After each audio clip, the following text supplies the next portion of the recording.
Hello, I'm Jeremy Fernandez. Coming up on the virus, the lockdown effect. Victorian authorities start seeing case numbers turn around, plus a free vaccine for all. The government pledges to inoculate all Australians if and when a solution is found. First, though, the Victorian government's welcoming the downward trend in the state's daily count of new coronavirus cases. For the first time in more than 5 weeks, there have been fewer than 200 confirmed infections a day. The increase of 175 is the lowest since mid-July.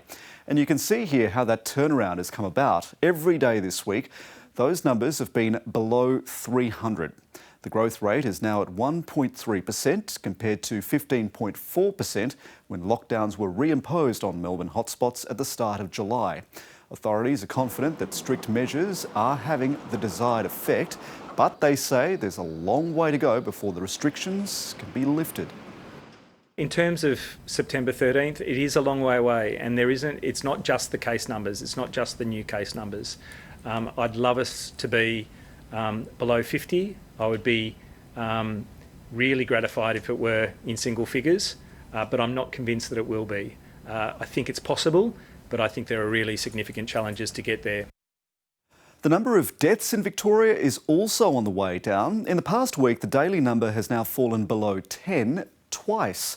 It peaked on August the 17th when 25 deaths were recorded. Overall, 385 people have died in Victoria, 472 nationwide. Nearly all of the deaths in Australia since the 23rd of May have been in Victoria, and most have been at aged care facilities. There's no room for complacency. There's no way that we can assume that this is over. It is an ultra-marathon, and we're not halfway yet. And we just have to keep pushing forward to make sure that we drive these numbers down even further. Meanwhile, the Aged Care Minister, Richard Colbeck, has been unable to answer questions about the extent of death and infection in homes. Political editor Andrew Probyn explains. How many residents have passed away from COVID-19? I'll just have to look up my latest report, Chair. That might take me a moment. 35 agonising seconds followed as Richard Colbeck scrambled, but no answer came. Could an official help if the Minister's not able to? 258 care recipients had passed away. Minister, you weren't aware of that number? Labor's committee chair wasn't done. Minister, how many residents have COVID-19 today? Again, Senator, I don't have the report with the actual detail in front of me. More than 1,200 residents of Victorian aged care homes are infected with coronavirus. We have encountered circumstances that none of us had anticipated. It has cost lives, and that is an absolute tragedy. Scott Morrison standing by his minister. Prime Minister, shouldn't the aged care minister be sacked for incompetence? I think it's important to play the issue, not the man here. The Commonwealth's been insisting it couldn't have anticipated the massive workforce shortages a COVID outbreak would create, like St Basil's in Melbourne, which lost all of its staff in July. But the previous month, the Health Department warned precisely that, suggesting 80 to 100% of the workforce may need to isolate in a major outbreak. Did you not get that advice? What I was referring to there was the immediate and without notice full removal of a workforce. The pandemic's horribly exposed the susceptibility of an aged care system that already had its frailties. Whatever plans were in place to protect residents have sadly proven inadequate. Extra funding now tops more than $1 billion, but the awful reality of the virus is that this won't stop many more dying. Meanwhile, in New South Wales, the number of confirmed cases has stayed below 10 all week. Just one infection was recorded in the past 24 hours, the lowest figure in 50 days. Health authorities have also been buoyed by a fall in infections from unknown sources. There are only around 16 current cases that can't be traced. Despite the promising results, though, new COVID safety rules are being introduced in schools. Our reporter Lily Mayers has the details. From Wednesday, those restrictions will mean an end to social activities like excursions, formals and graduation ceremonies, confining school sports to local areas with a maximum of 100 people. On a day-to-day basis, Parents and carers won't be allowed on school grounds. Students will be kept within their class or year group to avoid mixing, and they won't be allowed to sing, chant or use wind instruments. If a child has a cough, a sore throat, a runny nose, any respiratory illness, they should not attend school. If they do turn up at school with any of these symptoms, they'll be told to go home, and we want them to have been cleared of COVID-19 before they return to school. The Premier and health authorities say they're still anxious about mystery cases. For the last couple of weeks, there have been new unsourced infections almost daily, many in Western and southwestern Sydney, where they're again calling for more testing. Meanwhile, Queensland health authorities are trying to work out how a woman who works at the Brisbane Youth Detention Centre contracted coronavirus. 127 young inmates and hundreds of staff were put into lockdown after the 77-year-old woman returned a positive result. The numbers in Queensland are low. There are only 6 active cases across the state. 4 patients are in hospital, but none of them is on a ventilator. Queensland has agreed, meanwhile, to be more flexible with allowing in those who need urgent medical care. The concession comes after strong criticism from the Deputy Premier of New South Wales. Terry Moss is in constant pain with bone marrow cancer, but he's determined to be by his daughter's side when she gets married in his backyard this Saturday. The only wish I've ever had is my dad to walk me down the aisle. Stacey Moss says the wedding has been brought forward because of her dad's terminal condition, but 3 of his sons who live in COVID hotspots in New South Wales and Victoria won't be there. I just hope I can see him before I go. The 70-year-old's doctor has been blunt. And I asked him, I said, how long? He said between 1 week and 5 weeks. The family is desperate to be together for his final days. There's got to be compassion somewhere. In New South Wales, that fortress mentality is angering the Deputy Premier. Queensland's tagline, beautiful one day, lockdown the next. He says Queensland is punishing rural New South Wales by shutting out the entire state.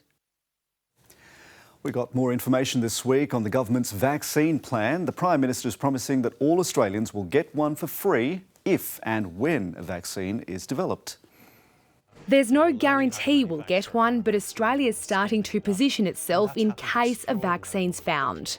Partnering with global drug company AstraZeneca to access one of the most promising candidates, Oxford University's. And Australia's not the only country interested.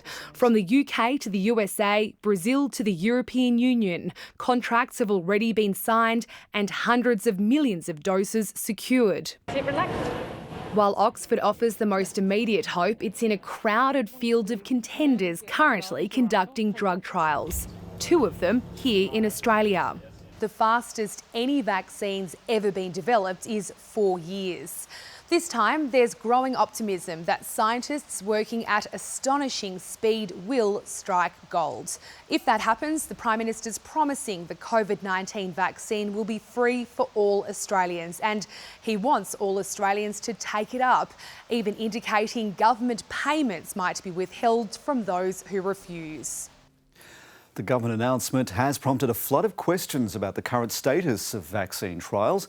I put some of those questions to the Sydney GP, Dr. Brad Mackay, and vaccine researcher, Professor Fiona Russell, earlier.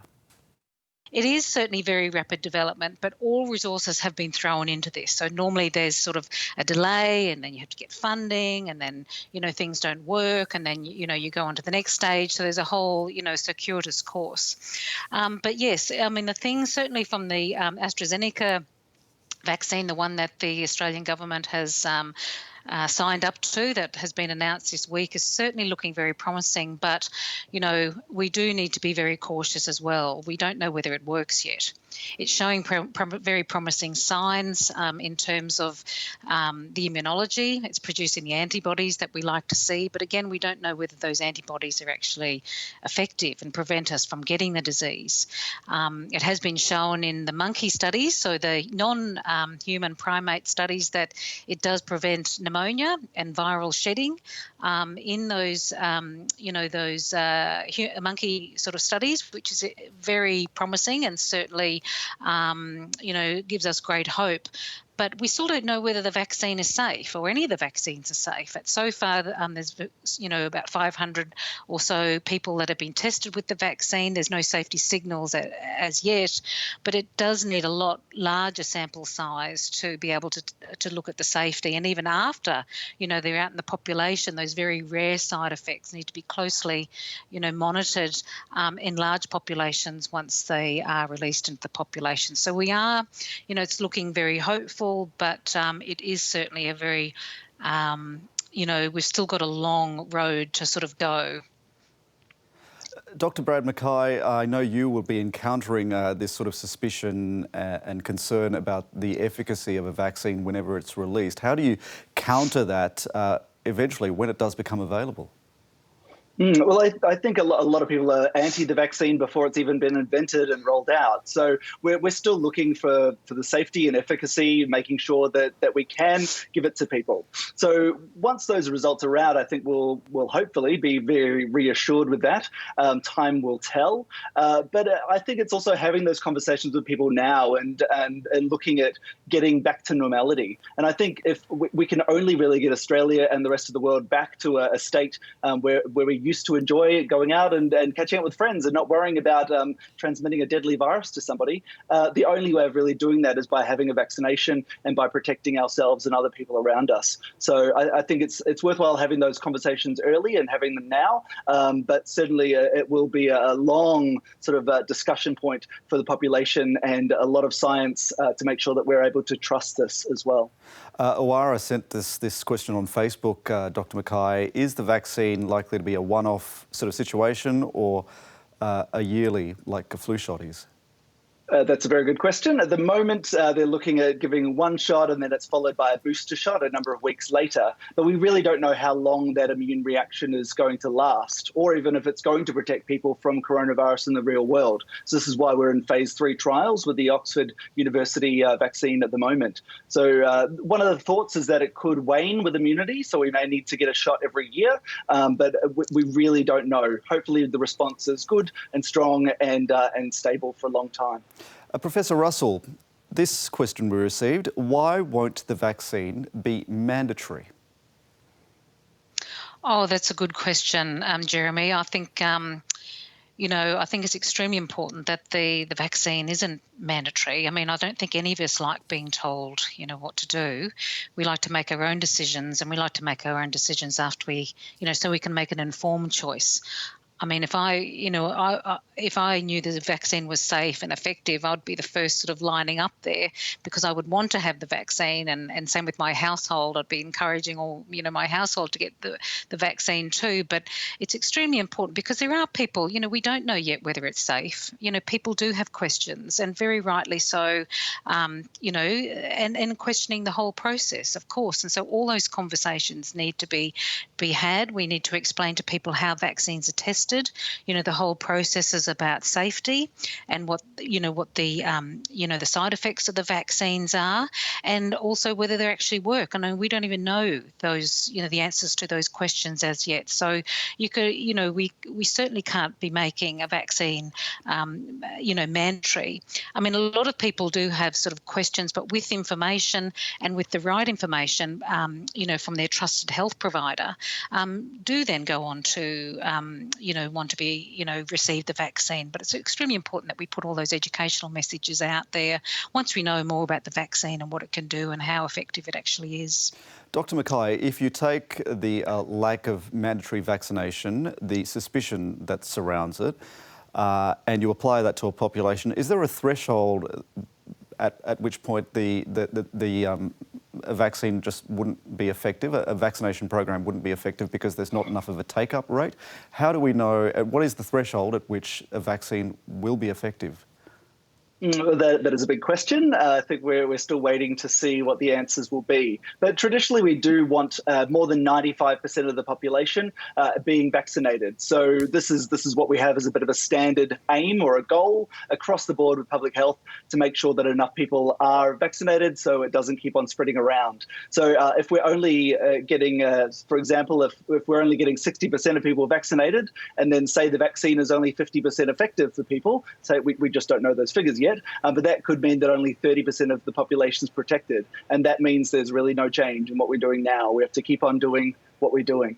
So hopefully it will be very, very effective, and hopefully we'll have a lot more than 60% being vaccinated. Dr. Mackay, someone's asked us about whether such vaccines, given the scale of these outbreaks, particularly in other parts of the world, whether it's ethically reasonable to test vaccines on the most vulnerable in the community.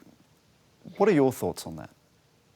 Well, at the moment, with the Oxford University vaccine that we've been talking about today, they've mainly been using it on healthy people between the ages of 18 and 55. And this is all in like phase 1 and 2 trials. So looking at phase 3, the next stage, they are looking at different age groups.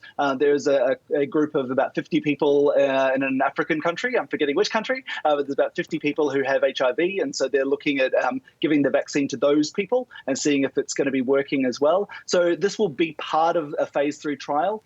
And this is sort of the crucial area. If we know that it works really well in healthy people and they survive coronavirus, who cares? Like they would survive anyway. But what we are wanting to do is look at the more vulnerable people, the people who have multiple comorbidities, multiple health problems, and the elderly, and make sure that it's going to be working for them. So this is an integral part of looking at the next phase and making sure that it is safe and effective for the people who are vulnerable in our communities.